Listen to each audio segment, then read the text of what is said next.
आप भी यही चाहती हैं कि मैं सर झुकाकर पपेट की तरह बिहेव करना शुरू। चीज को साथ फेस किया, हर मुश्किल को साथ झेला है, लालच।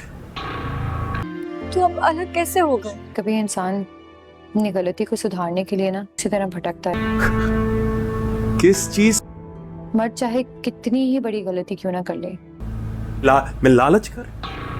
ड्रामा से नए दिल के आने वाले एपिसोड में आप देखेंगे कि मलिया को वापस ले आने के बाद रोहम तो बहुत ही शर्मिंदा होगा और मलिया को कहेगा कि मैं मानता हूँ कि मैं तुमसे नाराज था, पर इसका ये मतलब नहीं है कि मैं तुम्हें इसी तरह छोड़ देता, तुम मेरी जिम्मेदारी हो मलिया। वो मलिया को ये सब कुछ इसलिए कह रहा होगा क्योंकि मलिया जैसे ही होश में आएगी तो वो उसे यही कहेगी कि छोड़ क्यों नहीं दिया आपने मुझे, वहाँ पर पड़ी रहती मैं वहाँ पर, वैसे भी तो आपको मेरी किसी बात का यकीन नहीं है। खैर सब कुछ नॉर्मल हो जाने के बाद फिर वो मलिया को कहेगा कि मैं मानता हूँ कि तुम्हारे दिल में अब वो लड़का नहीं है, तुमने इस रिश्ते को दिल से कबूल किया है, बस सना के बाद बहुत ही मुश्किल से संभला था मैं, और जब तुमसे शादी हुई तो उसके बाद मुझे ये लगने लगा कि दुनिया की हर लड़की ऐसी नहीं है। मलिया उसे कहेगी कि सना की वजह से आपने मुझे भी वैसी ही लड़की समझा जिस तरह आप सना को समझते थे। मुझे बस इसी बात की शिकायत है आपसे कि इतने वक्त में मैं अपनी जगह आपके दिल में नहीं बना पाई। कल को कोई कुछ भी कहेगा मेरे बारे में तो क्या आप उसकी बातों पर यकीन करेंगे और मेरी बात का बिल्कुल भी यकीन नहीं करेंगे। और फिर से वही बात दोहराते हुए कहेगी कि मोहित मेरा पास था और मैं उसे वहीं छोड़ कर आई हूँ, अब मेरा सब कुछ आप है रोहम। रोहम उसे कहेगा कि तुम्हें सफाई में कुछ भी कहने की जरूरत नहीं है, मैं सब कुछ जानता हूँ, पर अब तुम मुझसे वादा करोगी कोई भी ऐसी बात तुम मुझसे नहीं छुपाओगी, और अब अगर उस लड़के की कॉल आए तो मुझे बताओगी। दोस्तों रोहम और मोहित की एक दफा मुलाकात होगी, पर इस सारे सीन से पहले मोहित जो होगा वो अपने घर में बड़ा तमाशा करेगा। मोहित तो अपनी माँ से बिल्कुल ही बात नहीं कर रहा होगा, जिस पर वो अपनी बेटी को कहेगी कि जितना मोहित को मैं उस लड़की से दूर करने की कोशिश कर रही हूँ मोहित उतना ही उसके करीब हो रहा है, जिस पर वो उसे कहेगी कि आप अगर उसकी शादी करवा देते तो ये सब कुछ होता ही नहीं। अब मोहित के साथ साथ आप मलिया की भी जिंदगी खराब करवा रही हैं। आपको क्या लगता है कि मोहित इतनी आसानी से चुप करके बैठेगा? उसे किसी भी सूरत में मलिया की तलाक करवानी है।